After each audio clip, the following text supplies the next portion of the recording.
cameras were rolling, the lights blinding, and the audience murmuring in anticipation, it was the biggest interview of the year. The legendary billionaire, the mind behind Tesla and SpaceX, was about to face one of the most ruthless interviewers on television. Elon Musk stepped onto the stage with his usual casual confidence, dressed in a simple black t-shirt and jeans, his hands resting in his pockets. His demeanor was calm, almost amused, as if he had no concern for what was coming. He exchanged a brief handshake with the host, Andrew Collins, who greeted him with a wide smile that didn't quite reach his eyes. The audience clapped politely, but there was an unmistakable tension in the air. Before we continue this story, let us know where you're watching from, and if you enjoy heartfelt stories like this, make sure to subscribe to the channel. We'd love to hear your thoughts on this story, so after watching, leave a comment below and tell us what you think.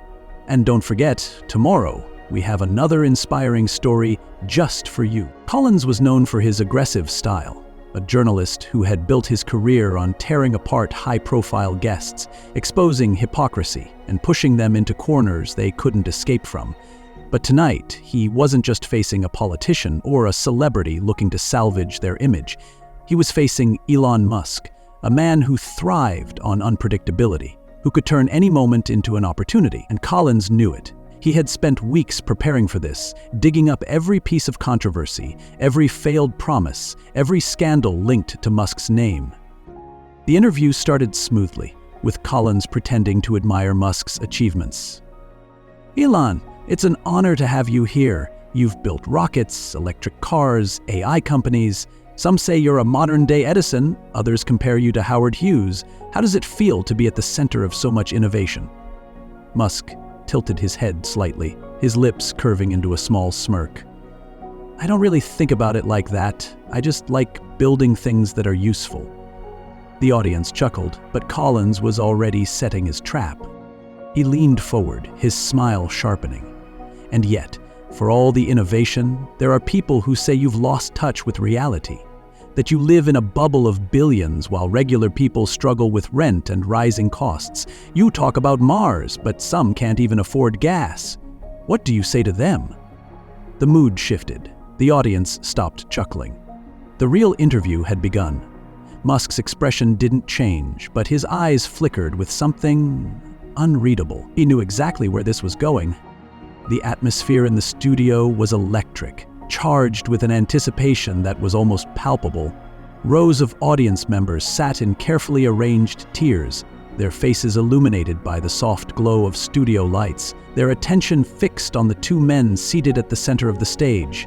The massive LED screens behind them shifted between images, clips of Musk unveiling Tesla's Cybertruck, speaking about Neuralink, standing beside a SpaceX rocket. The images were curated for effect, showcasing his triumphs but also subtly reminding everyone of the scale of his influence, of the power he wielded. This wasn't just another interview, it was an event, a moment that would be dissected, analyzed, and replayed millions of times across the internet. Andrew Collins sat with his signature posture, legs crossed, one hand resting on the table while the other toyed with a pen. A small but intentional gesture meant to project casual authority. He had interviewed some of the most powerful figures in the world, politicians and CEOs who had walked into his studio with confidence only to leave flustered, their carefully crafted images cracked by his relentless questioning. He was known for finding the weak spots, pressing into them with surgical precision, exposing contradictions, forcing his guests into uncomfortable corners where they either had to fight back or crumble. And tonight, his target was Elon Musk. Musk sat across from him, his posture relaxed but not careless, his fingers lightly tapping the armrest of his chair in an unconscious rhythm. He had done countless interviews before, some friendly, others combative, but he never seemed overly concerned with controlling the narrative. Unlike most CEOs who arrived at these conversations armed with polished statements and carefully rehearsed lines, Musk often spoke freely, sometimes too freely. His unfiltered honesty both his greatest strength and his biggest liability. He didn't mind being controversial. If anything, he thrived on it. But this wasn't just another casual podcast or Twitter exchange. This was a setting designed for confrontation, and he knew it. The conversation had begun smoothly, almost deceptively so. Collins had opened with flattery, praising Musk's contributions to technology, calling him a visionary, a once-in-a-generation mind. The audience had clapped, and Musk, with his usual slight smirk, had taken it in stride. They spoke about Tesla's newest developments, the challenges of scaling production, the vision for a sustainable future. Collins nodded along, listening, letting Musk talk, creating the illusion of agreement. But beneath that exterior, he was waiting. He wasn't here to celebrate Musk's genius. He was here to test him, to challenge him in a way that no investor call or product launch ever could. Then, subtly, almost imperceptibly, the tone shifted. Collins adjusted his seating slightly, leaned in just a little closer, his expression softening in a way that suggested concern rather than attack. "Elon, you've built an empire on the idea of progress," he began, his voice even, steady. "You talk about humanity's future, about taking us to Mars, about AI and automation changing the world. But there's a growing conversation about the human cost of all this innovation.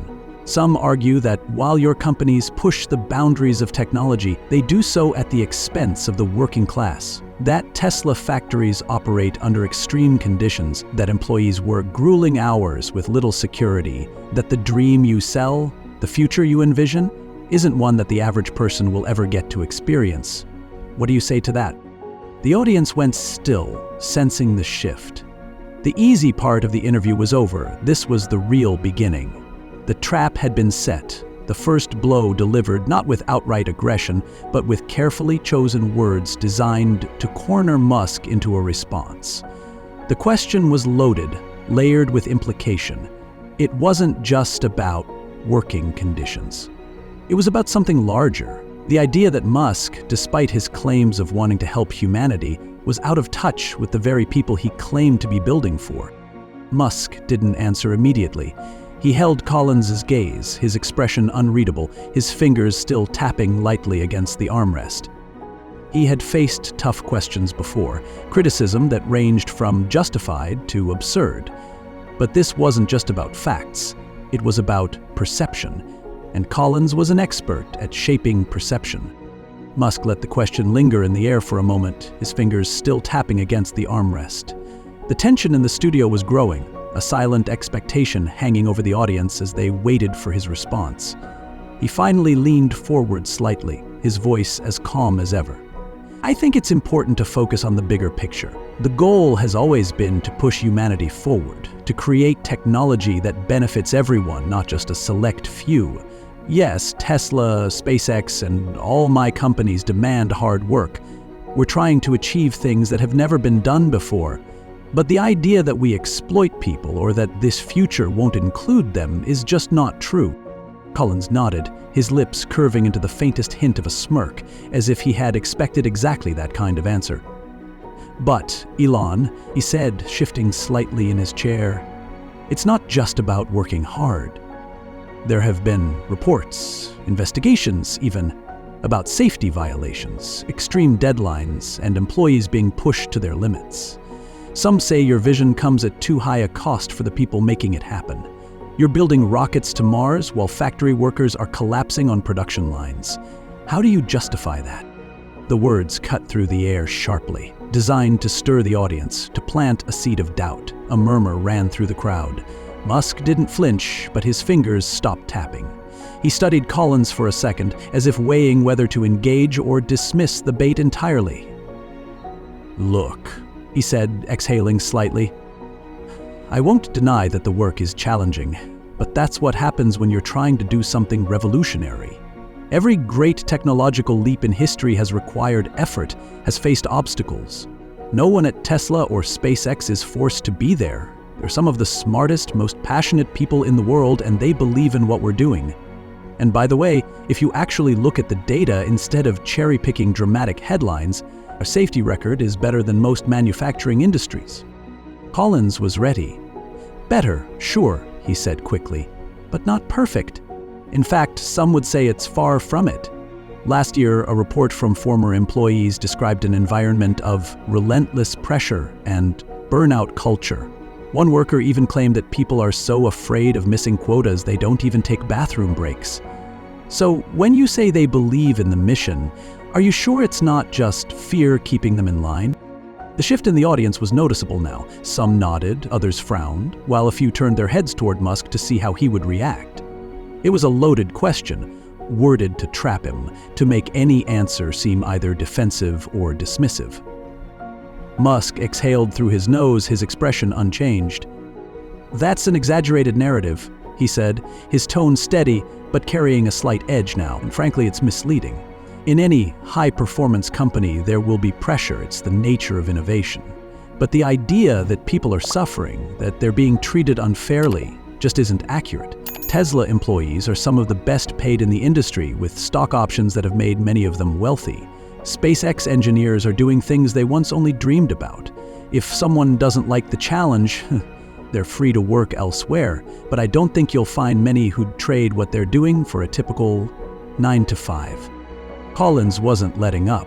He leaned forward, voice lowering slightly, making the moment feel more personal. "That sounds nice, but let's be honest here. Aren't you really saying that the people who can't keep up just don't belong? That those who struggle with your pace, with your expectations, just aren't worth your time? That's a dangerous mindset, Elon. Some might even call it elitist." The room fell silent. The accusation hung there, heavy. The word elitist was a powerful one that struck at the heart of how some people viewed Musk. A billionaire with his own rules, a man who spoke about humanity's future but lived in a reality most would never experience. It was an accusation he had faced before, but now it was laid out in front of a live audience, on one of the most watched broadcasts of the year. Collins leaned back slightly, satisfied that he had landed a direct hit. The next move was Musk's. Musk's expression remained neutral, but the energy in the room had shifted. The word elitist was a landmine designed to explode in the minds of viewers, to solidify the perception that no matter how much Musk talked about helping humanity, he was ultimately disconnected from the struggles of everyday people. Collins had set the stage perfectly. The audience watched, waiting for Musk to either stumble or strike back. Musk exhaled, tilting his head slightly. "Elitist," he repeated, as if testing the word. "That's interesting. I've spent my entire career trying to build things that make life better for as many people as possible. Affordable electric cars, internet for underserved areas, space travel that doesn't cost billions per launch. If that's elitist, then I guess we need more of it." Collins smirked, shaking his head slightly, as if he had expected that response. "That's a clever way to spin it," he said smoothly. "But let's talk about the real world. You own multiple private jets. You once joked about buying Coca-Cola to put the cocaine back in it, and you spent $44 billion on a social media platform just because you didn't like how they moderated tweets. That's not exactly the behavior of a man in touch with the common person." A soft murmur rippled through the audience. Musk remained composed, but there was a flicker of amusement in his eyes. "First of all," he said, leaning forward slightly, "the Coca-Cola tweet was obviously a joke.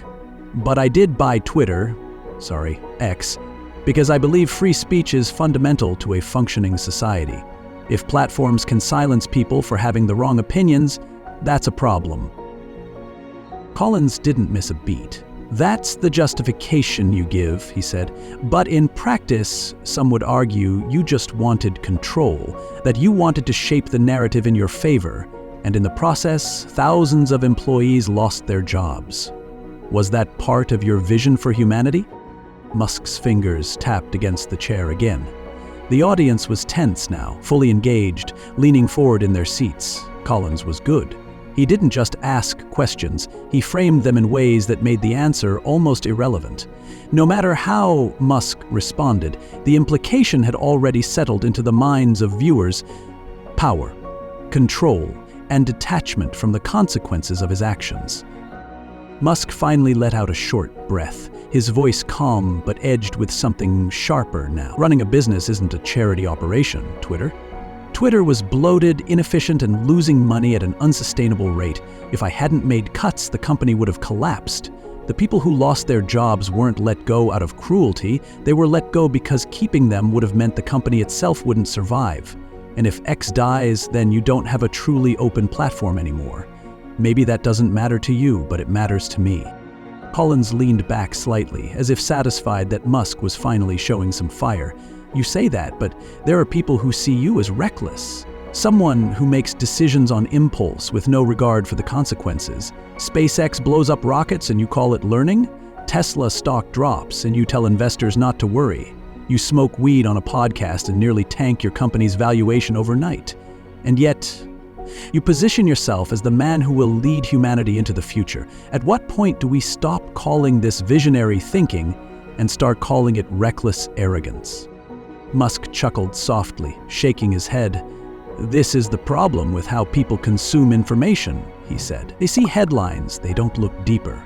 Yes, SpaceX has exploded rockets, but every failure teaches us something. That's how we got reusable rockets in the first place. Yes, Tesla stock goes up and down, but it's still the most successful EV company in the world. As for the podcast thing, look, I didn't think taking one puff of weed in California, where it's legal, would turn into a global crisis. But if that's the worst thing I've ever done, I think I'm doing okay. The audience chuckled, some clapping lightly, but Collins didn't break his stride. He had Musk engaging, pushing back, but not controlling the conversation. And that's where he wanted him. See, that's what fascinates people about you, Collins said, eyes narrowing. You always have an explanation, a justification, a reason why nothing is ever your fault. But you have billions of dollars, an army of engineers, access to more resources than almost anyone on Earth, and yet things still go wrong. So the question is, are you really a genius who's just misunderstood? Or are you just a man who's playing with ideas too big for him to control? The words hung in the air, a direct challenge. A question meant not just for Musk, but for everyone watching. The audience barely breathed. The battle was in full swing, and the next move would determine who was really in control. Musk didn't answer right away. He let the silence stretch, the weight of the question pressing down on the room. The audience was still, waiting, watching. Collins had laid his trap carefully, crafting a question that made either answer a concession, admitting that he had lost control or claiming that he was beyond failure. But Musk wasn't the type to play by someone else's rules. He leaned back slightly, exhaled through his nose, and then tilted his head with a half-smile. "Let me ask you something, Andrew," he said, his tone light but deliberate. "Do you own a smartphone?" Collins blinked at the unexpected shift, but didn't let it throw him off. "Of course," he said. "Do you use GPS?" Musk continued, ignoring the growing murmur from the audience. "Yes." Musk nodded. GPS was originally a military technology. It was unreliable, expensive, and honestly kind of a mess when it started. But over time, through failure after failure, it became something that billions of people use every day without even thinking about it. Rockets, electric cars, AI. None of this stuff works perfectly the first time. The difference between people like me and people like you is that I understand that failure isn't the opposite of success. It's a necessary step toward it. The shift in the audience was immediate. Collins still held his polished, practiced smile, but there was a flicker of something in his eyes. Annoyance? Maybe even concern. Musk had flipped the narrative. He wasn't just defending himself, he was exposing the flaw in the entire premise of the attack. The crowd was catching on. Collins leaned in, adjusting quickly. "That's an interesting perspective," he said, voice measured. "But it doesn't change the fact that your failures affect real people. Investors lose money, workers lose jobs, consumers pay the price when things go wrong. You get to experiment, but they have to live with the consequences." Musk's smirk didn't fade. "You mean like when media outlets push misleading narratives for engagement? When networks promote division because it drives ratings? When journalists cherry-pick stories to fit a predetermined angle? Because those failures affect real people too. And yet, I don't see you holding yourself to the same standard." A visible ripple went through the audience. Collins straightened slightly, and for the first time, his confidence seemed to falter. He opened his mouth, but Musk wasn't finished. "Let's talk about consequences, Andrew. You framed this interview as a serious discussion about my responsibility to society. But let's be real. Your job isn't to inform, it's to entertain, to create drama, to get clicks. You don't actually care about workers losing their jobs or Tesla's safety record. You care about making a headline that people will argue about on social media. The crowd reacted before Collins could. A few gasps, a few scattered claps. Musk had turned the entire discussion on its head. He wasn't the one under a microscope anymore, Collins was. And he knew it. He forced a short chuckle, shaking his head. So now I'm the bad guy? Musk shrugged. I don't think in terms of good guys and bad guys. I think in terms of incentives. And your incentive is to make this as sensational as possible. Mine is to build things that outlast both of us. Collins' smile was still there, but it had lost its edge. He glanced toward the producers, as if recalibrating his approach. The balance of power in the room had shifted, and for the first time since the interview started, he wasn't the one in control. The audience could feel it. The internet was already reacting, and Collins had only seconds to figure out his next move. Collins inhaled slowly, forcing himself to maintain his composure. His fingers curled around the pen in his hand, a subtle tell that he was recalibrating, searching for an angle to regain control. He wasn't used to being in this position. For years, his reputation had been built on his ability to dominate interviews, to steer conversations with calculated precision, to expose the weaknesses of his guests before they even realized what had happened. But now, for the first time in his career, he was losing his grip. Musk had done more than just push back. He had flipped the entire narrative, turning the scrutiny away from himself and onto the very structure of media itself. And the audience could feel it. Collins exhaled, his smile still intact, but thinner now, stretched at the edges. "Well, Elon," he said, his voice measured, "you certainly know how to turn a question around. But let's not pretend you're just an innocent visionary here. You're the richest man in the world. You have influence over markets, governments, millions of lives. With that kind of power, don't you think people have the right to scrutinize your decisions? To ask whether the future you're building is one that actually benefits them?" Musk gave a small nod, acknowledging the point. "Of course," he said, his tone even. "People should question everything, including me. Including you. The problem is, most of the time, they're not really questioning, they're reacting to whatever version of the truth they're being fed without looking deeper." He paused, letting his words settle before continuing. "You've spent this entire interview trying to paint me as reckless, out of touch, even dangerous. But let's take a step back. What's actually happening here? Am I sitting on a private island, hoarding resources, doing nothing? Am I shutting down ideas, restricting innovation, trying to control people? No. I'm working. I'm building.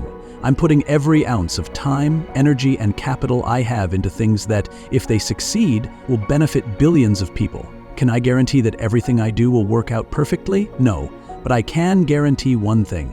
Sitting around criticizing others doesn't build rockets. It doesn't develop AI. It doesn't solve energy problems. It doesn't get us to Mars." A murmur rippled through the audience. There was a shift in the energy now, subtle but undeniable. Musk wasn't just defending himself anymore. He was framing the entire conversation in a way that exposed the flaws in Collins' approach. The room was no longer waiting for Musk to justify his actions. They were watching Collins, waiting to see how he would respond to a reality he hadn't expected. Collins pressed his lips together for a fraction of a second, his mind racing for a counter. He could feel the control slipping, and the worst part was that Musk wasn't being aggressive, wasn't raising his voice or dodging questions. He was simply stating things in a way that forced people to reconsider the entire premise of the discussion. The usual tactics, escalating the pressure, pushing for contradictions, playing on the emotions of the audience, weren't working. His escalating the "please," if anything, they were backfiring. Musk continued, his voice steady, deliberate. "You asked if I'm playing with ideas too big for me to control. The truth is, they're too big for any one person to control. That's why I take risks, why I push boundaries. Because someone has to. Playing it safe doesn't get us anywhere new. You can call it arrogance, or you can call it what it actually is: an unwillingness to accept the status quo. Collins opened his mouth, but Musk wasn't finished. He gestured slightly as if addressing not just Collins but the entire audience. Think about it. 100 years ago, if someone said we'd land on the moon, they'd be laughed at. If someone said we'd have computers in our pockets, they'd be dismissed as crazy. The only reason those things exist now is because someone ignored the critics and did it anyway. Everything that seems impossible today will eventually just be part of everyday life. The only question is who's going to make it happen. Because I can tell you who won't. It won't be the people sitting on the sidelines, tearing down the ones actually trying. The air in the studio felt thick, charged with an intensity that hadn't been there before. The audience wasn't just listening anymore, they were engaged, processing, reassessing. Collins knew it too. He could see it in the way some people in the crowd exchanged glances, in the faint nods from those who had initially been skeptical. Musk had shifted the entire dynamic. Collins forced a chuckle, shaking his head as if trying to brush it off. "So now I'm the bad guy?" he said, keeping his voice light, but there was a tightness to his expression that hadn't been there before. Musk shrugged. "I don't think in terms of good guys and bad guys, I think in terms of incentives. And your incentive is to make this as dramatic as possible. Mine is to build things that outlast both of us." For the first time that evening, Collins didn't have a response ready. He hesitated, just for a second, but it was enough. The audience had seen it. The control had fully shifted. Musk leaned back slightly, his body language open, unconcerned. He wasn't defensive, he wasn't scrambling to recover. He had made his point, and he had done it without shouting, without hostility, just clarity. Collins glanced toward the producers, as if recalibrating his approach. But there was no move left to make. He could push back, could try to force one last challenge, but it wouldn't change the trajectory of the conversation. The power had shifted, and the audience could feel it. A few people clapped, then a few more. The sound grew, not an overwhelming standing ovation, but something more organic, more real, a signal that the room had decided. Collins swallowed, adjusting the papers in front of him, masking his frustration with professionalism.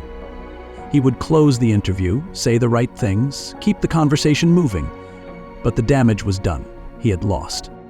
Musk didn't gloat, he didn't smirk or rub it in. He simply sat back, letting the moment speak for itself. He hadn't come here to win a debate, but he had won one anyway. Not because he had dodged questions or deflected criticism, but because he had done something far more effective. He had exposed the game itself, and now everyone watching could see it too. Within minutes of the interview ending, the internet erupted. Clips flooded social media, each one capturing a different moment where Musk had turned the tables on Collins. Hashtags like Musk vs Media and Elon exposed the game and Collins lost trended worldwide. The full broadcast had barely finished airing when millions had already dissected it, breaking it down into reaction videos, memes, and think pieces. Comment sections were a battlefield. Some hailed Musk as a genius who had dismantled the media's manipulation in real time. Others argued that he had simply dodged accountability with charisma and rhetorical skill. Elon Musk just did to Collins what he does to short sellers, one tweet read, racking up hundreds of thousands of likes. Another, accompanied by a freeze frame of Collins's momentary hesitation, simply said, "When you realize you've lost control of the interview." YouTube analysts and podcast hosts rushed to capitalize on the moment. Some praised Musk's calm, strategic dismantling of Collins's approach. Others criticized him, saying he had evaded legitimate questions with clever deflections. But regardless of the stance, one thing was clear. Everyone was talking about it.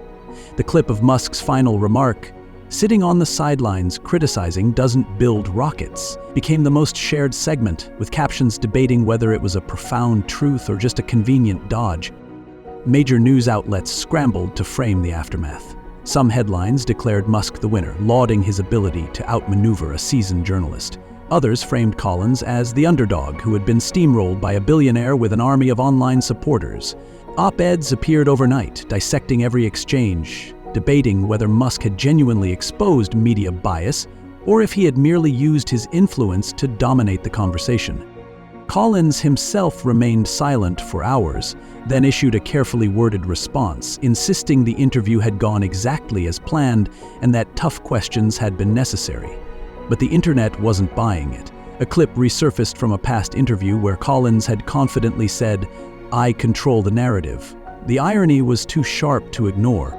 By the next morning, the interview had solidified its place as one of the most talked about moments of the year. It wasn't just about Musk anymore. It had become a referendum on media credibility, power dynamics, and the future of public discourse. And whether people loved him or hated him, one thing was undeniable. Elon Musk had once again dominated the conversation.